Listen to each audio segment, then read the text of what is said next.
กราบถวายความเคารพพระเถรานุเถระครูบาสังฆะที่เคารพอย่างสูงทุกรูปเจริญสุขสวัสดีสาธุชนท่านผู้ฟังทุกคนทุกท่านสำหรับสาธุชนท่านผู้ฟังที่นึกเกียรติรับฟังรายการธรรมาที่วัดอันเป็นรายการวิทยุเพื่อการเผยแผ่พระพุทธศาสนาส่งเสริมการศึกษาและพัฒนาสังคมรายการนี้รับผิดชอบโดยอาตมาภาพพระสาธิตธีระปัญโยประธานมูลนิธิธีระปัญโยตั้งอยู่ณที่พักสงฆ์สถาบันธรรมาภิวัตรบ้านศพเตินตำบลศพปาดอำเภอแม่เมาะจังหวัดลำปางรายการนี้ออกอากาศทุกวันเสาร์วันอาทิตย์ในเวลา8 โมงถึง 9 โมงเมื่อเจ้าผ่านทางสถานีวิทยุวัดบรรพตสถิต FM 106.50 เมกะเฮิรตซ์สถานีวิทยุในเครือข่ายสถานีวิทยุคลื่นสีขาวเพื่อชาวประชาซึ่งมีอยู่หลายคลื่นหลายสถานีหลายจังหวัดออกอากาศผ่านทาง Facebook Live ซึ่งเป็นไลฟ์สดของสถานีวิทยุวัดไฝหินบันทึกเทปเอาไปออกอากาศผ่านทางสถานีวิทยุเพื่อการศึกษาและพัฒนาอาชีพ Radio Network FM 99.50 เมกะเฮิรตซ์ของวิทยาลัยเทคนิคกฟผแม่เมาะทุกวันศุกร์ในเวลา8 โมงเมื่อเจ้าเป็นต้นไปและเอาไปออกผ่านทางเพจของมูลนิธิธีระปัญโยซึ่งท่านผู้ฟังสามารถไปติดตามรับฟังย้อนหลังไปก๊อปปี้ลิงก์ไปคัดลอกลิงก์เอาไปส่งเอาไปแชร์ให้กับญาติธรรมทั้งหลายเพื่อได้ยินได้ฟังกันได้แถมตัวท่านผู้ฟังวันนี้เราปะกันในบรรยากาศของวันเสาร์ซึ่งครุกรุ่นไปด้วยหมอกควันไฟป่าที่กำลังถาโถมเข้ามาในประเทศไทยรวมไปจนถึง ปัญหาด้านการเมืองปัญหาเรื่องของสภาพอากาศที่มันร้อนระอุขึ้นทุกปีซึ่งปีนี้ก็ค่อนข้างที่จะนักหนาจารีรวมไปจนถึงสถานการณ์การขาดแคลนน้ำมันซึ่งเกิดสงครามสหรัฐกับอิหร่านนะฮะซึ่งเป็นผู้ผลิตน้ำมันทำให้ประเทศขาดแคลนน้ำมันกันอย่างนักรวมไปจนถึงภาวะสังคมที่ดูการยับดูการจับคนที่เสพยาเสพติดซึ่งก็เป็นพี่บ้ากันนักหลายในช่วงนี้ในโอกาสนี้ท่านผู้ฟังสถานการณ์แบบนี้เนี่ยเราจะอยู่กันอย่างไรให้เรานั้นมีความสุขกับความเดือดร้อนโดยทั่วหน้าของผู้คนสิ่งหนึ่งท่านผู้ฟังที่เราจะต้องเอามาใจที่สุดในภาวะวิกฤตนี้ก็คือเรื่องของธรรมะถ้าจะโอ้กันให้ง่ายท่านผู้ฟังยิ่งวิกฤตยิ่งต้องมีธรรมะยิ่งมันเป็นปัญหาเยอะมันเป็นปัญหานักยิ่งจะต้องนิ่งจะต้องบ่ขยับเพื่อให้สถานการณ์นั้นมันคลี่คลายแล้วก็เราก็บ่ได้เป็นคนที่ไปสร้างปัญหาเพิ่มขึ้นมานะฮะท่านผู้ฟังที่ติดตามรับฟังอยู่เนาะท่านใดที่ได้ยินบอกค่อยชัด คลื่นบ่ค่อยดี สามารถไปติดตามรับฟังในเพจของอาตมาภาพนะพระสาธิตธีระปัญโยนะฮะแล้วก็ท่านใดที่ไปดูในเพจของอาตมาภาพนะตอนนี้มี2ท่านนะฮะมีคุณโยมชุติการรอดพยัญชนะกับแม่อุ้ยน้องแฮกเกอร์นะ2ท่านฟังอยู่เนาะแจ้งมากำนึงเนอะว่าสัญญาณชัดบ่ชัดอย่างใดต่างไลฟ์สดนะฮะวันนี้เป็นวันแรกที่ไลฟ์สดเดี๋ยวจะเปลี่ยนรูป นะลองพร้อมได้นะฮะแต่ว่าอาจจะชัดเจนนะฮะเดี๋ยวลอง2ด้านเนาะแม่อุ้ยน้องแฮกเกอร์กับโยมชุติการลองตักมาในช่องแชทของ Facebook นะว่าชัดบ่ชัดอย่างใดนะฮะท่านผู้ฟังในวันนี้จะพาท่านผู้ฟังไปเพิ่มพลังใจนะเฮ้อเฮานั้นอยู่ได้ในสังคมที่มันกำลังค่อนข้างที่จะวิกฤตหลายเรื่องนะฮะค่อนข้างที่จะทุกข์ร้อนแล้วก็วันนี้แนวชายแดนก็เริ่มคุกรุ่นมาพ่องมันก็เป็นธรรมดาของโลกและชีวิตท่านผู้ฟังที่ผู้คนทั้งหลายจะเจอปัญหาแบบนี้นะถ้าเกิดมานะถ้าเกิดมาในโลกนี้ก็จะต้องเจอปัญหาแบบนี้อย่าไปลืมท่านผู้ฟังว่าการเกิดเป็นทุกข์เนอะ เพราะการเกิดนั้นนำไปสู่การแก่การเจ็บการตายพร้อมกันครับการนำไปสู่ในเรื่องของการประสบพบเจอนะครับปัญหาต่างๆนะที่มันเกิดขึ้นนะเพราะฉะนั้นเรื่องนี้เป็นเรื่องที่สำคัญเป็นอย่างมากนะที่ท่านผู้ฟังจำเป็นจะต้องมาศึกษาธรรมะมาปฏิบัติธรรมะนะเอาธรรมะนั้นไปปฏิบัติใช้ในชีวิตประจำวันวันนี้ก็เหมือนกันท่านผู้ฟังจะอู้เรื่องของเทคนิคปรับเพิ่มนะฮะพลังใจนะในวันที่จะต้องเผชิญกับวิกฤตของชีวิตนะฮะมันจะมีอยู่4ปรับแล้วก็จะมีอยู่3เพิ่มเพื่อเพิ่มพลังใจในวันที่ต้องเผชิญวิกฤตของชีวิตนะก่อนที่จะไปเรื่องนี้ท่านผู้ฟังนะเอาเรื่องข่าวบุญข่าวกุศลนะมาอู้เอ่ยให้ท่านผู้ฟังทั้งหลายได้ฟังกันก่อนนะฮะข่าวการกุศลข่าวบุญนะซึ่งเป็นข่าวใหญ่ข่าวแรกเนาะคือเนื่องด้วยคณะกรรมการบริหารสถานีวิทยุ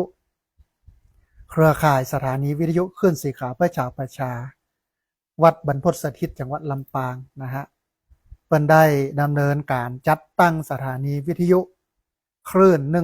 106.50 ขึ้นณวัดบรรพตสถิต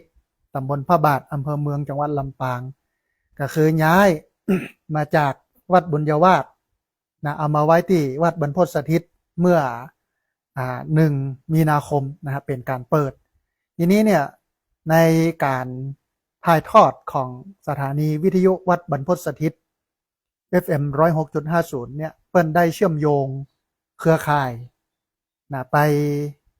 ยังสถานีวิทยุคลื่นต่างๆทั่วภาคเหนือประกอบกับรับเชื่อมสัญญาณรายการธรรมะจากพระสงฆ์ครูบาอาจารย์เครือข่ายคลื่นสีขาวประกอบกับการขับเคลื่อนรายการวิทยุให้กับท่านผู้ฟังทั้งหลายได้ฟังกันมาประจำเนี่ยมาด้วยตลอดบัดนี้เปิ้นเห็นสมควรที่จะทำบุญเปิดสถานีแล้วก็ให้สถานีเนี้ยเป็นสถานีเพื่อการเผยแผ่พระพุทธศาสนาสนับสนุนกิจการคณะสงฆ์บริการชุมชนทุกภาคส่วนประกอบกับจัดให้มีพิธีกรรมสามีจิกรรมก็คือการสุมาการวะสักการะสะเก้าดำหัวครูบาอาจารย์พระนักจัดรายการพระนักเผยแพร่ทุกรูปนะฮะกำหนดการมีดังนี้ท่านผู้ฟังวันที่25 เมษายน 2569 เวลา 8 โมงนะเปิ้นจะประกอบพิธีสวดถอนตามโบราณราชประเพณี 9 โมงครึ่งนะเวทีเสวนาพระสงฆ์กับการสื่อสารเล่าขานวิทยุท้องถิ่น10 โมงถึง 10 โมงครึ่งนะ10 โมงครึ่งนี่จะเป็นการเจริญพระพุทธมนต์สืบชะตาเวลา 11 โมง 29 ปิ้นจะประกอบพิธีเปิดป้ายสถานีวิทยุวัดบรรพตสถิตนะเวลา11 โมงเกิงไปจนถึงเที่ยงเปิ้นจะถวายเพลพระภิกษุสงฆ์สัมมาเนรครูบาอาจารย์พระนักจัดรายการเวลาเที่ยงถึงเที่ยงครึ่งญาติโยมรับประทานอาหารตามอัธยาศัยแบบโฮงตาลในตัดนี้เนี่ยท่านผู้ฟังท่านใดจะเอาโฮงตาลไปออกไปเลี้ยงบรรดาญาติโยมที่มากินมาตาลมาห่วมบุญเกาะเจริญพรเนอะนะฮะเวลาบ่ายโมงก็จะเริ่มประกอบพิธีสามีจิกรรมสะเกล้าดำหัวพระสงฆ์ครูบาอาจารย์พระนักเผยแพร่จำนวน50 รูปนะฮะแล้วก็เวลา 14 นาฬิกานะก็คือ 2 โมงนะเวลา 2 โมงเพิ่นก็จะมีการจับฉลากนะมอบสิ่งของรางวัลตอบแทนญาติโยมนะฮะแล้วก็เวลา 15 นาฬิกาก็คือบ่าย 3 โมงก็เสร็จพิธีเดินทางกลับโดยสวัสดิภาพในการนี้ทางสถานีวิทยุเปิ้นก็ขอนะครูบาอาจารย์พระสงฆ์นักพัฒนาพระสงฆ์นักจัดรายการจัดเตรียมสิ่งของเพื่อมอบให้โยมเป็นของขวัญจับฉลากคืนกำไรนะสู่ประชาชนเปิ้นเอารูปละ5 ชิ้นขึ้นไปบอกว่าจะเป็นกระติกน้ำหม้อต้มน้ำของกินของใจพัดลมน้ำยาปรับผ้านุ่มน้ำยาซักผ้านะอันเนี้ยเปิ้นก็จะแจกญาติโยมมาจับฉลากกันในวันที่25 เดือนเมษายนพุทธศักราช 2569 ที่จะถึงนี้นะเพราะฉะนั้นท่านผู้ฟังท่านใดที่ติดตามรับฟังอยู่เนอะจะเจริญพรนะได้มาร่วมกันนะฮะมาร่วมทำบุญกันนะอันนี้ก็เป็นอันหนึ่งแฮมข่าวหนึ่งท่านผู้ฟังขณะนี้ที่พักสงฆ์สถาบันธรรมาภิวัตรกำลังระดมทุนเพื่อกั้นอาคารคุณแม่ชแรมอุดมทรัพย์เป็นที่พักของพระสงฆ์นะฮะก็เนี่ยกันมาทำกันมาได้นานแล้วเนาะสะสมไปเรื่อยๆตอนนี้เหลือปัจจัยอยู่ที่จำนวน 6,755 บาทก็จะแล้วเสร็จนะฮะเพราะฉะนั้นท่านใดที่อยากจะร่วมทำบุญนะกั้นอาคารให้พระสงฆ์ได้มีที่พักเหมือนที่พระพุทธเจ้าเปิ้นได้ตรัสไว้ว่าการให้ที่อยู่ให้ที่อาศัยคือการให้ความสุขทุกอย่างเพราะว่าความสุขทุกอย่างเนี่ยมันเกิดจากการได้พักผ่อนที่บ้านนะฮะเพราะฉะนั้นท่านใดอยากจะมีความสุขความเจริญก็สามารถมาร่วมทำบุญกันได้นะฮะสามารถทำบุญได้ที่ธนาคารกรุงไทยชื่อบัญชีที่พักสงฆ์สถาบันธรรมาภิวัตรหมายเลขบัญชี5360755318เป็นธนาคารกรุงไทยชื่อบัญชีที่พักสงฆ์สถาบันธรรมาภิวัตรหมายเลขบัญชี5360755318นะอันนี้ก็ท่านผู้ฟังท่านใดที่อยากให้ร่วมทำบุญก็สามารถมาร่วมทำบุญด้วยกันได้นะฮะท่านผู้ฟังตะกี้ได้เกริ่นค้างไว้นะถึงเรื่องราวต่างๆที่อาตมาภาพได้อู้ไว้นะฮะท่านใดที่อยากจะติดตามรับฟังเนาะก็สามารถไปติดตามรับฟังนะถ้าทางสถานีวิทยุฟังบอกค่อยชัดเจนนะก็มาฟังใน Facebook ของอาตมาภาพพระสาธิตธีระปัญโยได้นะฮะท่านผู้ฟังตะกี้ได้เกริ่นค้างไว้ว่าถึงวันนี้เนี่ยโลกมันไปสู่จุดความแตกแยกเนาะเป็นการแย่งชิงทรัพยากรของคนในโลกนะฮะซึ่งมันมีจำกัดวันนี้ทรัพยากรอย่างหนึ่งที่ผู้คนทั้งหลายกำลังแข่งแย่งกันก็คือน้ำมันนะฮะประเทศกำลังพัฒนาอย่างเฮาเนี่ยก็ได้รับความเดือดร้อนนะพอสมควรนะกับการที่เปิ้น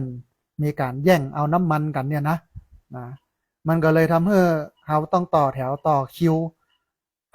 แล้วก็จำกัดจำนวนปริมาณในการเติม เกิน500อย่างเงี้ยมันก็ทำให้เราลำบากในการใช้ชีวิตนะฮะเพราะว่าประเทศเราเนี่ยขับเคลื่อนด้วยน้ำมันโดยเฉพาะน้ำมันเบนซินเครื่องตัดหญ้าเครื่องสูบน้ำอย่างต่างๆนะที่มันใช้น้ำมันก็เลยเป็นปัญหาขึ้นมาอันนี้ก็เป็นวิกฤตหนึ่งนะแถมวิกฤตหนึ่งก็คือวิกฤตการเมืองนะโดยเฉพาะความเป็นธรรมนะที่เฮาหันกันอยู่ในวันนี้เนาะนะแล้วก็การที่บอกว่าจะฝ่ายไหนยังใดที่จะขึ้นนะมาแทนไผยังใดในการเป็นรัฐบาลแล้วก็ช่วงนี้เป็นการตรวจสอบจริยธรรมของรัฐมนตรีที่กำลังตั้งขึ้นมาก็จะมีการอภิปรายบอกไว้วางใจซึ่งจะเกิดเหตุการณ์ที่วุ่นวายขึ้นในภาคหน้า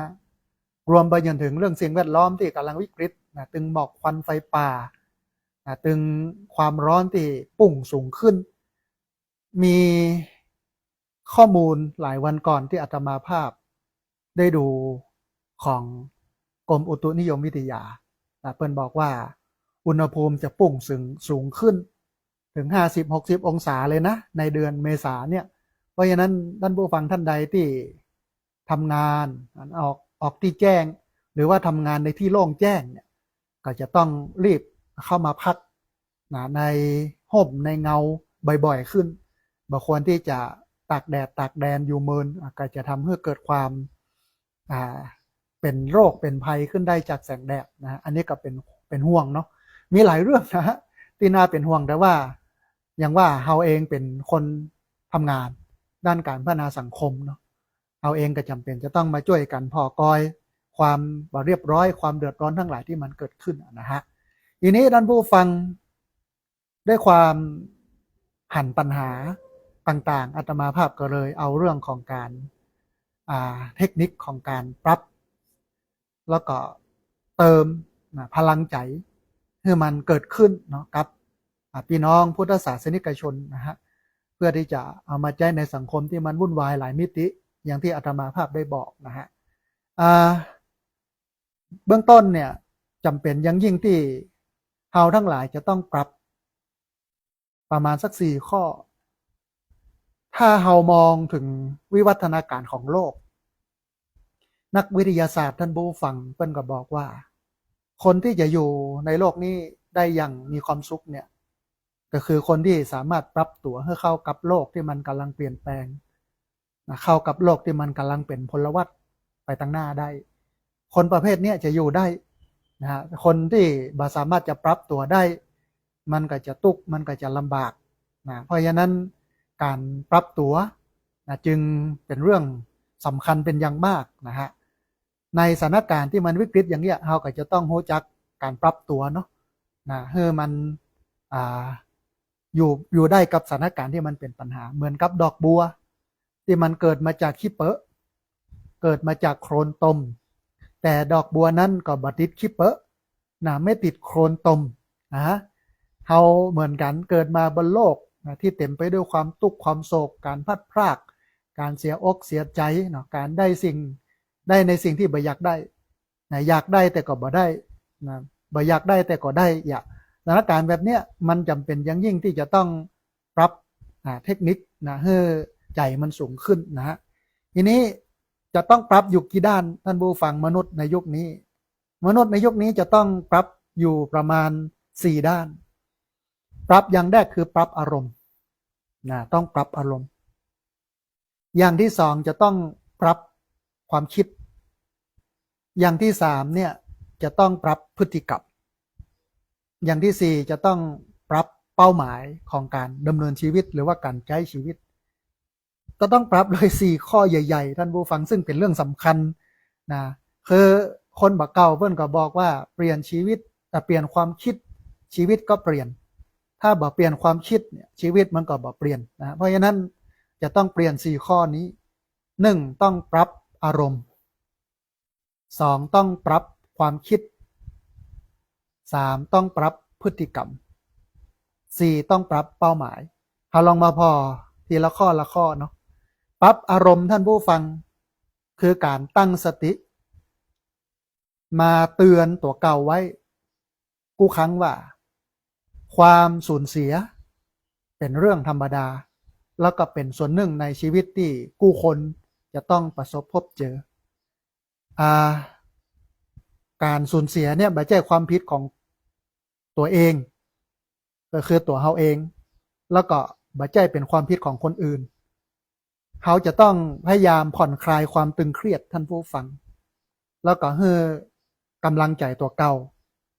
หลีกเลี่ยงการใช้ยานอนหลับเกินขนาด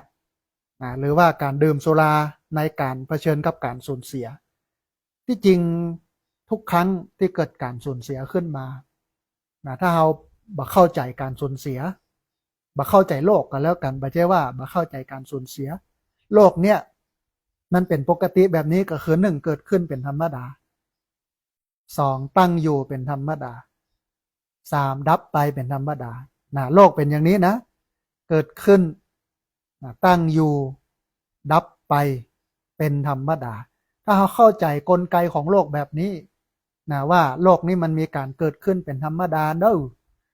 มันมีการตั้งอยู่เป็นธรรมดาเด้อมันมีความดับไปเป็นธรรมดาเด้อเราจะบรรทุกกับมันนักเราก็บ่ต้องไปใช้ยาเสพติดหรือว่าเหล้าในการเยียวยาจิตใจของตัวเองที่สูญเสียในสิ่งที่มันเป็นที่ฮักไปนะฮะถึงวันนี้ขี้เหล้าขี้ยามันเยอะเพราะว่ามันบ่สามารถจะเติบโตในสังคมที่มันบ่เป็นธรรมแบบนี้ขึ้นได้นะฮะหลายคนก็ผิดหวังที่จริงก่อนจะดื่มจะกินเนี่ยคนเหล่านั้นสมัยบ่เก่าบ่ก่อนก็เป็นคนดีคนดักคนหนึ่งนะแต่พอบ่ประสบความสำเร็จไปใช้วิธีการที่มันบ่ถูกเนาะไปดื่มเหล้าไปเสพยามันก็เลยเสียความเป็นคนเพราะฉะนั้นสิ่งหนึ่งที่เราจะต้องปรับก็คือ1ปรับอารมณ์นะฮะอันที่2ท่านผู้ฟังต้องปรับความคิดปรับความคิดคือการคิดในมุมบวกคิดในแง่ดีเพื่อเราเนี่ยค้นหาสิ่งที่เป็นความดีที่มันมีอยู่เพื่อเป็นกำลังใจในการดำเนินชีวิตยกตัวอย่างเช่นคิดว่าเราเนี่ยเป็นคนอดทนเข้มแข็งเรานี่เป็นคนที่เปิ้งตัวเก่าได้เรานี่เป็นคนที่มีกำลังใจดีกำลังใจแน่นเรานี่กำลังทำสิ่งที่เป็นประโยชน์อื่นๆได้นะถ้าคิดแบบเนี้ยท่านผู้ฟังมันจะเป็นการคิดในเชิงบวกคิดในเชิงสร้างสรรค์คิดในเชิงพัฒนาแล้วก็คิดในเชิงของการหาทางออกแต่อย่างใดก็ตามท่านผู้ฟังเราสามารถปล่อยให้ตัวเก่าเนี่ยอ่อนแอได้บ้างนะไม่ใช่ว่าเราจะต้องเข้มแข็งแข็งแรงลุยสู้กันไปกับปัญหาอุปสรรคต่างๆในโลกนี้อย่างนี้นะ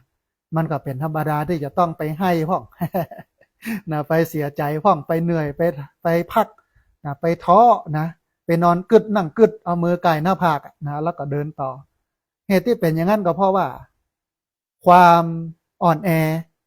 มันไม่ใช่เรื่องผิดปกติมันไม่ใช่เรื่องผิดแต่มันบ่ควรปล่อยให้ความสุขความรู้สึกแบบเนี้ยก็คือความรู้สึกแบบแย่ๆเนี่ย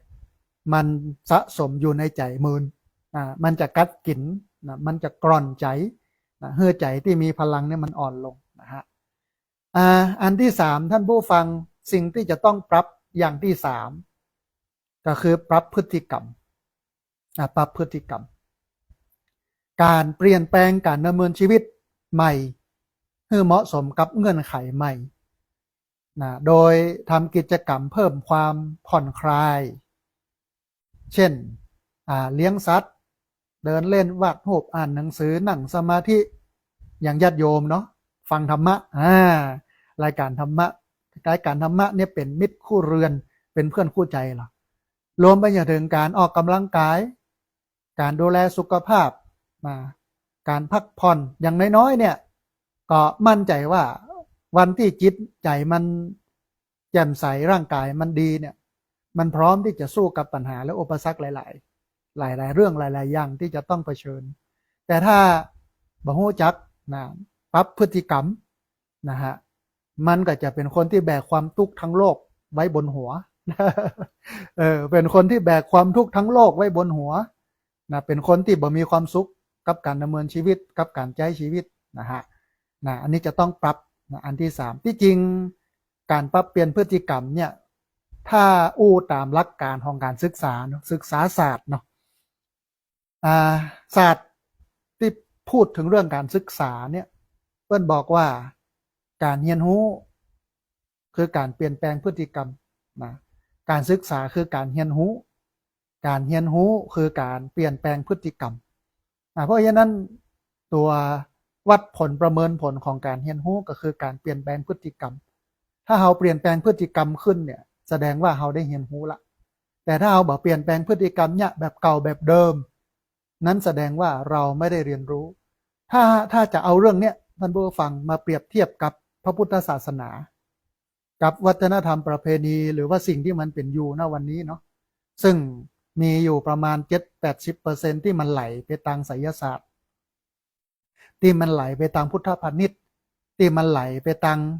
ไสยศาสตร์ที่มันไหลไปทางเทพทางผีที่มันเป็นคำสอนนอกพระพุทธศาสนาเข้ามาในวัดเยอะนะฮะทีนี้ถ้าเราจะวัดชาวพุทธว่าเป็นคนที่หูเข้าใจในพุทธศาสนาแต่ก่อนเนี่ยเราต้องไปดูที่ไหนท่านผู้ฟังไปดูพฤติกรรมของชาวพุทธนั้นถ้าเปิ้นเปลี่ยนแปลงพฤติกรรมเนาะเป็นพฤติกรรมที่มันดีอ่ะเป็นพฤติกรรมที่มันเป็นประโยชน์เป็นพฤติกรรมที่มันถูกต้องเนี่ยอันนั้นแสดงว่าเปิ้นเป็นคนที่เรียนรู้มาแล้วเพราะว่าการศึกษาคือการเรียนรู้คือการเปลี่ยนแปลงพฤติกรรมแต่ถ้าบอกเปลี่ยนแปลงพฤติกรรมเลยนะ10 ปี20 ปี30 ปี40 ปีบางคนเป็นพุทธมาพอจะ80 ปีก็ยังแบบไม่ใช่พุทธจริงพุทธแท้บ่เข้าใกล้ขอบเขตของความเป็นพุทธแท้เนี่ยมันก็ได้แต่พูดปลอมๆมันก็ได้แต่พูดปลอมๆมันก็บ่ได้พุทธแท้เพราะฉะนั้นการปรับพฤติกรรมเป็นสิ่งที่สำคัญเพราะว่ามันเป็นการวัดผลประเมินผลการเรียนรู้ของคนของพุทธศาสนาตัวนะฮะแต่ถ้าพุทธศาสนิกชนมีพฤติกรรมที่ดีนะเอาง่ายๆนะงานปีใหม่ที่จะถึงเนี่ยลดการดื่มเครื่องดื่มมึนเมาลงนะหรือว่าดื่มในปริมาณที่มันเหมาะสมเนาะบอกว่าเหมาะสมกับคนแต่ละคนมันจะมอกใดนะแต่ถ้าลดจำนวนลงเนี่ยมันก็จะเป็นประโยชน์มากนะต่อการใช้ชีวิตของคนนะฮะของเฮาตัวนะมันจะปลอดภัยเยอะนะเศรษฐกิจอาจจะบ่ค่อยดีถ้าหากว่าคนดื่มไปเยอะแต่สุขภาพดีสังคมดีนะแต่ว่าถ้าเศรษฐกิจการดื่มการกินดีนั่นแสดงว่าสุขภาพของคนแล้วก็สุขภาพของสังคมนั้นเสื่อมโทรมนะฮะอันนี้คือการปรับเปลี่ยนอย่างที่3คือปรับเปลี่ยนพฤติกรรมอันที่4ท่านผู้ฟังต้องปรับเป้าหมายจะต้องปรับเป้าหมายการเปลี่ยนแปลงเป้าหมายชีวิตให้มันสอดคล้องกับสถานการณ์ที่มันเปลี่ยนไปเนี่ยอาจจะเริ่มจากการตั้งเป้าหมายน้อยๆในชีวิตประจำวันแล้วก้อยวางแผนสู่เป้าหมายระยะยาวขึ้น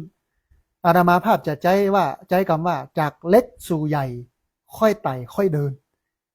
จากเล็กสู่ใหญ่ค่อยไต่ค่อยเดินสร้างความมั่งคั่งทางสติปัญญาจากเล็กสู่ใหญ่ค่อยไต่ค่อยเดินนะฮะนี่คือการปรับท่านผู้ฟังเราจะต้องปรับอยู่4ด้านแรกคือปรับอารมณ์ด้านที่2คือปรับความคิดด้านที่3คือปรับพฤติกรรมด้านที่4คือปรับเป้าหมายนะฮะอันนี้คือเทคนิคที่เราจะต้องปรับทีนี้เทคนิคที่จะต้องเติมจะต้องเติมเข้ามาในชีวิตชีวิตมันมีก็จะมีอยู่3เติมท่านผู้ฟังเติมมาอย่างห้องเติมอันแรกก็คือเติมศรัทธาเติมที่2ก็คือเติมมิตรเติมพรรคพวกเพื่อนฝูงเครือข่ายเติมที่3ก็คือเติมจิตใจให้มันกว้างขวางขึ้นใหญ่ขึ้นจนปัญหามันบ่ทำให้ใจกระทบนะฮะ3ด้านที่จะต้องเติมเขาลองมาเรียนรู้นะพอว่าในการเติม3ข้อนี้มันจะเป็นอย่างไรท่านผู้ฟังเติมแรกเติมศรัทธาคือเราจะต้องเติมความเชื่อที่ว่ากู้ปัญหาย่อมมีทางออกจะต้องเติมความเชื่ออันนี้เข้าไปในจิตใจของมนุษย์ทุกคนว่าทุกปัญหาย่อมมีทางออกถ้าทุกคนมีสมมุติฐานกึดอย่างนี้แล้วเนี่ยความทุกข์ก็จะลดลงเกินหนึ่งการฆ่าตัวตายการทำลายชีวิตก็จะลดลงนะฮะอันนี้อันแรกเนาะอันที่2เมื่อเราผ่านพ้นความมืด ตอนเมื่อคืนไปแล้วพระอาทิตย์ย่อมขึ้นมาให้เราได้หันแสงสว่างเมื่อเจ้าเหมือนกันท่านผู้ฟังปัญหาจะคลี่คลายแล้วก็ดีขึ้นอาจจะต้องใช้เวลาปัญหาบางปัญหาเนี่ยมันแก้ยากเนอะเพราะมันสั่งสมแล้วก็มีเหตุมีปัจจัยหรือว่ามีรากเหง้าของปัญหาที่มันซับซ้อนที่มันแตกต่างกันบางครั้งบางทีแก้ได้บอกง่ายแต่เวลามันจะช่วยแก้เวลามันจะช่วยแก้ได้นะฮะอันนี้ก็คือเติมศรัทธาคือเชื่อมั่นว่าทุกปัญหานั้นมีทางออกมามีอันอย่างที่มันตันในโลกเนี้ยนะคนที่อดทนน่ะจะเป็นคนชนะกับเกมนี้เนาะการใช้ชีวิตนะท่านผู้ฟังการดำเนินชีวิตคนที่อดทนผ่านพ้นปัญหาไปได้เนี่ยทุกปัญหาเนี่ยจะเป็นคนที่มีความสุขแล้วก็จะมีทักษะในการแก้ไขปัญหานะแล้วก็จะอยู่บนโลกนี้ได้อย่างมีความสุขนะฮะอันนี้คือเติมแรกนะก็คือเติมศรัทธาอันที่สองเติมมิตรเติมเพื่อนฝูงเติมสหายนะอันดับแรกที่จะต้องไปเติมคือก่อนที่จะไปเติมเพื่อนเติมฝูงเติมคนตั้งนอกตั้งป้างเนี่ยนะเขาจะต้องมาเติมคนในครอบครัวเพื่อเต็มเมียก่อนนั่นผู้ฟังบางคนเป็นนับสังคมสงเคราะห์ไปช่วยพี่น้องชาวบ้านโปรดเท่านักหนาจารีแต่ปิกมาบ้านตัวเก่าเหี้ยฟื้นบ่เป็นที่เป็นตังบ่เป็นร่องเป็นรอยอันนี้ก็คือความเสียหายที่มันเกิดขึ้นนะฮะเพราะฉะนั้นอาจจะต้องเติมมิตรแต่มันก็จะต้องยอมรับนะว่า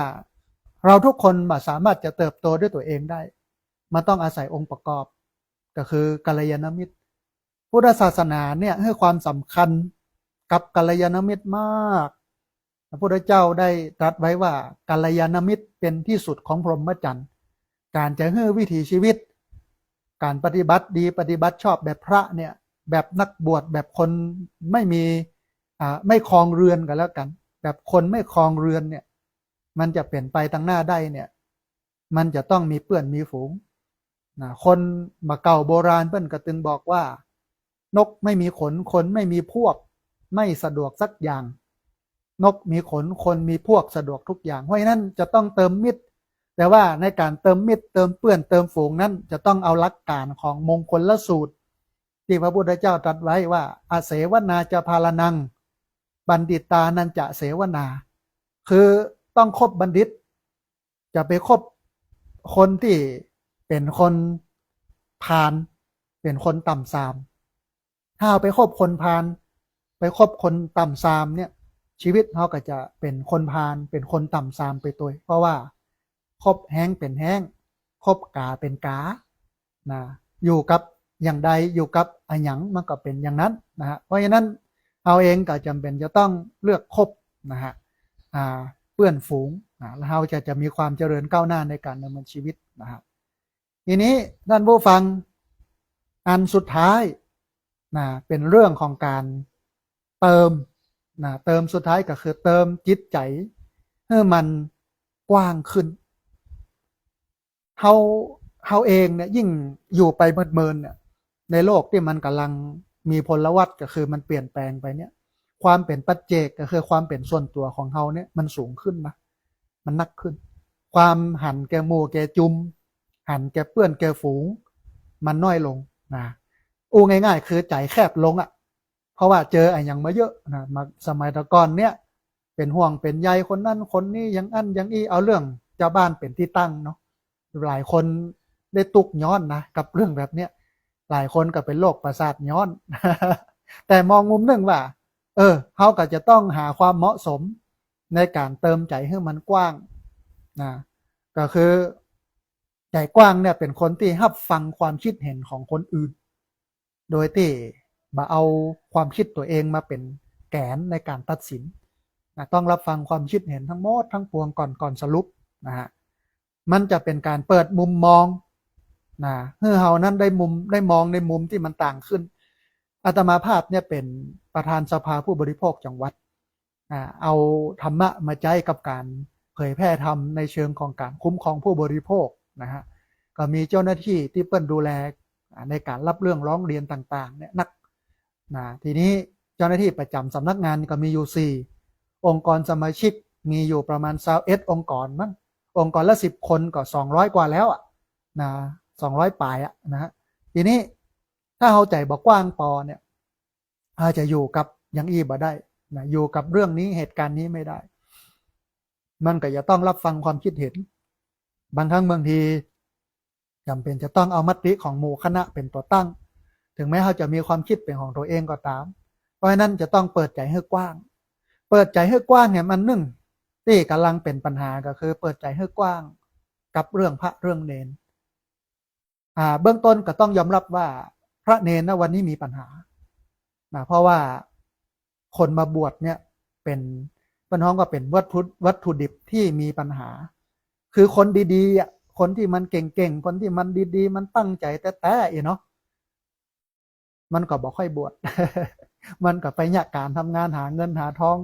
ครองชีวิตแบบคนทั้งโลกนะมันก็เหลือก็คนที่แบบเป็นชิ้นเป็นอันแบบเป็นที่เป็นตังบางคนก็ใจได้บางคนก็ใจบ่ได้นะเข้ามาทีนี้เมื่อเข้ามาแล้วมันบ่ได้พัฒนามันบ่ได้เนี่ยหยังแต่ที่จริงทุกวัดมันต้องพัฒนาพระเนนในวัดนะเพราะว่ากระบวนการในการพัฒนาคนของพุทธศาสนาเนี่ยมันดีมันงามมันเหมาะมากเลยแต่ปัญหาก็คือว่าบ่ได้พัฒนานะบวชมาก็อยู่บ่ได้หลายคนก็บอกว่าบวชมาแล้วเช้าเอนเพนนอนบ่ายพักผ่อนค่ำจำวัดดึกสงัดแอบซัดมาม่าอย่างเงี้ยนะฮะมันก็เป็นปัญหาแต่ว่าหลายวันก่อนไปบรรยายที่วัดหัวฝายบ้านกล้วยฮะที่หน้ามหาวิทยาลัยราชภัฏลำปางใกล้ๆกับสำนักงานยุติธรรมจังหวัดนะฮะไปบรรยายเพราะว่าท่านเจ้าอาวาสนิมนต์ไปนะก็ได้เห็นถึงความมีคุณภาพนะของวัดคุณภาพของพระของเนนที่วัดเปิ้นจัดสรรถ้าทุกวัดเป็นแบบนี้เนี่ยมันก็จะทำให้ศาสนามันเจริญมากแต่หลายวัดหลายวาก็บ่ได้เนี่ยอย่างนั้นแถมบ่ปอเป็นข้าวเนาะที่ละปูน เป็นเรื่องใหญ่โตเลยนะฮะกับพระที่เป็นครูบาอุกแกตนะไปกระทำไม่ดีไม่ร้ายกับละอ่อนตอนแต่นเนี่ยนะฮะเพราะฉะนั้นกระบวนการคัดเกลาเนี่ยในพุทธศาสนานี่เน็ตนะเฮาเองเป็นพุทธศาสนิกชนเฮาจะต้องสนับสนุนให้พระได้ฝึกหัดปฏิบัติตัวเก่าโดยศึกษาธรรมะให้พระได้ศึกษาธรรมะเกื้อกูลให้เปิ้นได้ศึกษาธรรมะให้เปิ้นได้ปฏิบัติธรรมะให้เปิ้นได้เผยแผ่ธรรมะให้เปิ้นได้ยุ่งกับ3เรื่องนี้ศึกษาธรรมะปฏิบัติธรรมะเผยแผ่ธรรมะแต่ถึงวันนี้เอาพระไปยุ่งกับเรื่องวัฒนธรรมประเพณีนักล้ำไปหลายคนก็จมเรื่องใส่ซองนักซองน้อยหลายคนก็ว่าอย่างอันอย่างอี้เนี่ยคือเฮาวางการพัฒนาพระมันบ่ถูกจุดถ้าวางพระไว้ในฐานะที่เป็นผู้ศึกษาและปฏิบัติธรรมผู้เผยแพร่ธรรมเนี่ยมิติมันก็จะต่างไปแต่ว่าถึงวันนี้เรามองว่าพระเป็นผู้ประกอบพิธีกรรมนะหลายคนก็บอกว่าพระเป็นผู้รับจ้างประกอบพิธีกรรมว่าไปยาวแถมคนนั้นนะโอ้ถ้าเป็นเจ้าคณะเป็นพ่อครูเป็นเจ้าคณะตำบลอำเภอเป็นพระครูนั่นครูนี่จะต้องบักบนต้องอันโตอี้มันเป็นเรื่องที่อาตมาภาพมองว่ามันไร้สาระนะแต่ถ้าเราปรับหันมุมมองความคิดใหม่ให้พระมาใส่ใจเรื่องศึกษาธรรมะนักธรรมตีโทเอกบ่ปอฮะแต่มันต้องขยายไปนักกว่านั้นแถมนะให้เปิ้นเข้าใจชัดเจนเรื่องนี้เรื่องศาสนาพุทธศาสนานักขึ้นเนี่ยแล้วให้เปิ้นเอาปฏิบัตินักขึ้นทำวัดเจ้าทำวัดเย็นปฏิบัติทำเดินจงกรมนั่งสมาธิเป็นเวลาเนาะวันหนึ่งแล้วก็ทำงานไปอย่างเงี้ยมันจะได้ประโยชน์นะรวมไปจนถึงเป็นคนเผยแผ่พุทธศาสนาวันนี้อาตมาภาพก็ทำหน้าที่เนาะถ้านักเผยแพร่ทำทางสถานีวิทยุเอามามาให้ท่านผู้ฟังทั้งหลายได้ฟังกันในวันนี้นะฮะมีอยู่ประมาณ7อย่างปรับ4เติม3นะฮะท่านผู้ฟังขณะนี้ท่านผู้ฟังกำลังติดตามรับฟังรายการธรรมาภิวัตรอันเป็นรายการวิทยุนะเพื่อการเผยแผ่พระพุทธศาสนาส่งเสริมการศึกษาและพัฒนาสังคมรายการนี้รับผิดชอบโดยอาตมาภาพระสาธิตธีระปัญโยประธานมูลนิธิธีระปัญโยตั้งอยู่ณ ที่พักสงฆ์สถาบันธรรมาภิวัตน์บ้านศพเตินตำบลศพปาดอำเภอแม่เมาะจังหวัดลำปางรายการนี้ออกอากาศทุกวันเสาร์วันอาทิตย์ในเวลา 8 โมงถึง 9 โมงเมื่อเจ้าผ่านทางสถานีวิทยุวัดบรรพตสถิต FM 106.50 เมกะเฮิรตซ์ออกอากาศผ่านทางสถานีวิทยุในเครือข่ายสถานีวิทยุคลื่นสีขาวพระชาวประชาซึ่งมีอยู่หลายคลื่นหลายสถานีหลายจังหวัดออกอากาศผ่านทาง Facebook Live ซึ่งเป็นไลฟ์สดของสถานีวิทยุวัดฝายหินบันทึกเทปเอาไปออกอากาศผ่านทางสถานีวิทยุเพื่อการศึกษาและพัฒนาอาชีพRadio Network FM 99.50 เมกะเฮิรตซ์ของวิทยาลัยเทคนิคกฟผแม่เมาะทุกวันศุกร์ในเวลา 8 โมงเมื่อเจ้าเป็นต้นไปนะฮะแล้วก็เอาไปออกอากาศผ่านทางเพจของมูลนิธิธีระปัญโยซึ่งท่านผู้ฟัง